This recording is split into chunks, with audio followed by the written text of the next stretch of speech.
Hey guys, Jade here, and I'm going to walk you through how I designed, implemented my entire welcome series, indoctrination campaign, whatever you want to call it, including all of the fun tools and resources that I used. You ready? Yes, let's do it. So first of all, inspiration, one of my favorite marketing blogs to follow. The top two of my favorite content producers that are consistent and really good. One is Greg Jenkins, Monkey Pod Marketing. The other one is Kevin McDonald, Automation Ninjas. And this is the blog post that I used for my inspiration. Obviously, I will link to it so you can read it all. This is the flow that I followed. So when they opt in, we're going to trigger their series. And then these are the 4 emails that she recommended that are the ones that you saw. If I scroll down a little bit more, she lists that out right here. So you can see email 1, this is what it should do. Email 2, this is what it should do. So this was my inspiration.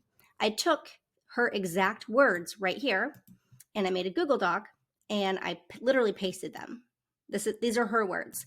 But then underneath it, this is my notes on how I can turn that into introducing you to me and really weird things about me that are engaging and that we can actually make a connection with each other, right? So this is the outline that I did. I'll make sure you get a link to that too. So in the campaign itself, I'm going to start like high level, 35,000 feet. Let's just look at this stuff. Then I'll do details. Okay, so first of all, this is the CRM of choice for me is Keep. This is my Keep app. I'm in an advanced automation, also known as a campaign in here. And what this looks like is the circles are the goals. Those are the things that happen to you.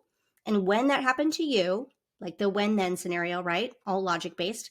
When that happened to you, then it pushed you into my rectangles, into my sequences where I gave you the things. Okay. All right. So you got a tag in my app saying it's time to start the indoctrination. Now, how I applied this tag, that's a nitty gritty tool, fun extra detail I'll save for the end. Right now, I just kind of want to show you the basic stuff, okay? So you got a tag saying, hey, it's time to meet Jade. You're new. Hi, nice to meet you. Now, this is a decision diamond because I put you down 3 possible paths. The most obvious one, of course, is the actual email. So if I double click the actual sequence right here, this gray one, it's gray because I'm not done yet. I'm recording the video to put in it.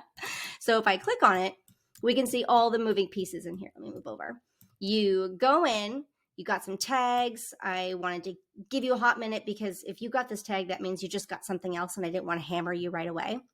And I also wanted to make sure you got it during the day. I want to send you an email at 3 a.m. So a little bit of a breather, send you the welcome email. That was email 1. I wait 12 hours and make sure you get it tomorrow morning. I choose 9:45 because at the top of the hour, a lot of emails go out and I like to be weird and different.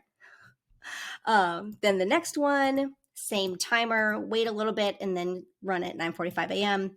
Why I'm different, delay timer, the 4th email, delay timer. And this is the one that I literally haven't written the email yet because I'm recording the video right now. After that, I wait 4 hours. Again, just to take a breather. I like to build in pauses in automation. It just gives me peace of mind. Then I apply a tag called Indoctrination Stop. Now, this is a system tag, meaning it doesn't tell me anything. It's not going to stay there forever. It just does something for me systematically. And its function is to stop indoctrination. In fact, I have a footer in all of these emails saying, hey, if you want to skip this, click here. And one of the things that does would apply the stop tag. So you're not unsubscribing altogether if you want to stay on my list. But if you want to skip, I let you stop. Or you get all the way through and then you stop. Cool. Now I'm going to back out to the big picture again. Now, when that stop tag is applied, whether you wanted to stop it early or you got through the whole thing and it stopped, that means when that tag was applied, that's when you, once again, it's a circle, you achieved that goal. You did that thing that's happened to you. So now you've gotten here and you're pushed forward to the right. So that's the cleanup part. So I like to strategically use tags to leave breadcrumbs and tell me where you have been and where you are. So when you enter an indoctrination, let me actually back up, go back in here. The very first thing I did was tag you. I did a status, meaning you are currently in here, and history, meaning at this point in time, that's a breadcrumb I'm going to leave forever. That's when you started. And then when it's all over with, I'm going to go into the cleanup one now. When it's all over with, I'm going to remove the tag saying that you're currently in there because you're done. I'm going to remove the stop functionality because that was a temporary function and it's done now. And I'm going to apply one more tag saying a history tag, going to stay there forever saying the indoctrination has been completed. Yay. At that point, you leave. So that's the desired result. Now you'll notice that there was a couple extra pieces here. I actually built in a feature because the emails will be voiced differently depending on why you got these emails. I have programs and features, and my business generally operates in two separate categories.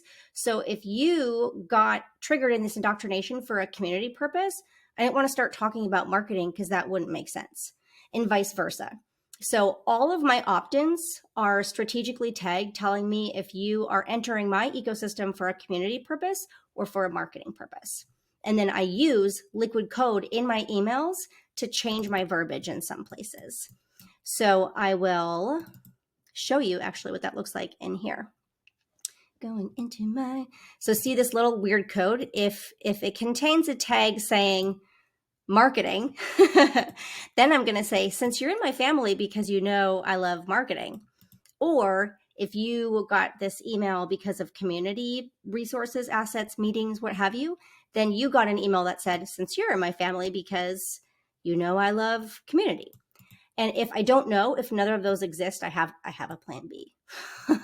So, but I also want to know if I had to enable that plan B, that tells me that I missed something. I have some sort of entry into my app where I did not document if you were initially a community friend or a marketing friend. So I have an alert up here. This decision diamond will route me, say, if the person in this campaign has neither a community tag or a marketing tag, go up here. I'll still let you in. You're still going to get my emails, but the rules in this decision diamond, this is like me setting the conditional logic, saying also tell Jade so she can go fix that. So I can track you down. I can figure out where you came from and fix that. Lastly, I have a little exit ramp, or I call it like an entry filter, where if for some reason something glitched and you were triggered in this, but you've already gotten it, I don't want you to see that. So I'm going to scoop you out because you've already been here before. How do I know that? Because in here, I applied a history tag saying you've been indoctrinated, and I never have to share this information with you ever again, because if I did it twice, that would be weird. Cool. So that is the content of the campaign, right? And if you're curious, I'll just show you the logic. It's pretty simple. If you have a tag saying, if you don't have the tag saying you've been indoctrinated, that means you should just go in and get the emails. If you have a tag saying you've already been here, then leave. Oh, yeah, cool. And then now I know that you don't. And I just went, oh, guys, look, I'm fixing my logic right now. I am a human. I also, okay, I'm good. All right, I had to panic. I have to check my logic. I'm fine. Cool. So when I'm done recording this video, I'm going to plop it in here, publish, and move forward with life.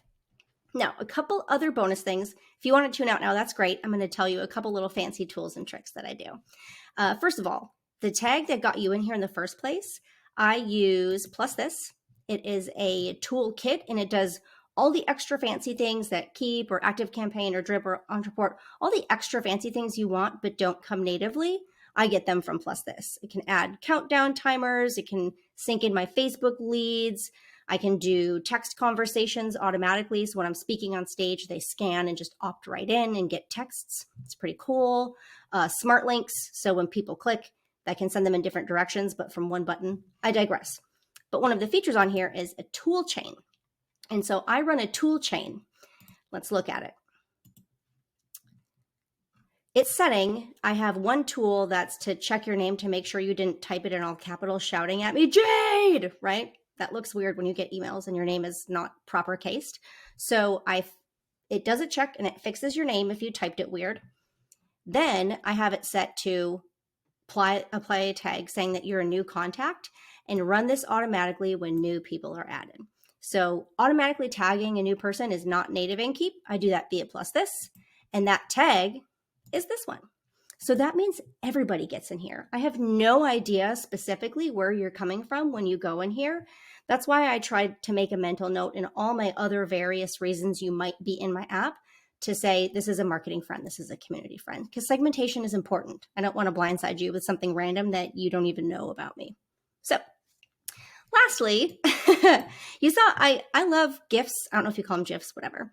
That's just my love language. So what I do is I find the GIF or the GIF that I want, and you click share, you grab the link, and then any like picture or image you add to an email, it asks you if you want to use a custom image URL. I plop it right in there. In fact, I have my own account where I upload my own stuff. There's me waving, right? And I use that for other stuff. That's how I got me waving at you in the emails. I recorded a video of me waving. I uploaded it to Giphy or Jiffy, sorry. Giphy. I like GIF. I'm going to say GIF. I uploaded it to Giphy and I grabbed the link and plopped it in the email from there. Let's take a look at that. Let's open it up. Find me awkwardly waving at you. Hi. It's cold here. I'm wearing a scarf. I'm wearing a hat. I'm in Milwaukee. Here is the GIF link that it gave me right here. Just clicked on it, share, copy, and that's how I got myself into here. So feel free to do that in your own automation. It's pretty fun and personal. Okay, friends. I'm going to click off of it so I stop waving.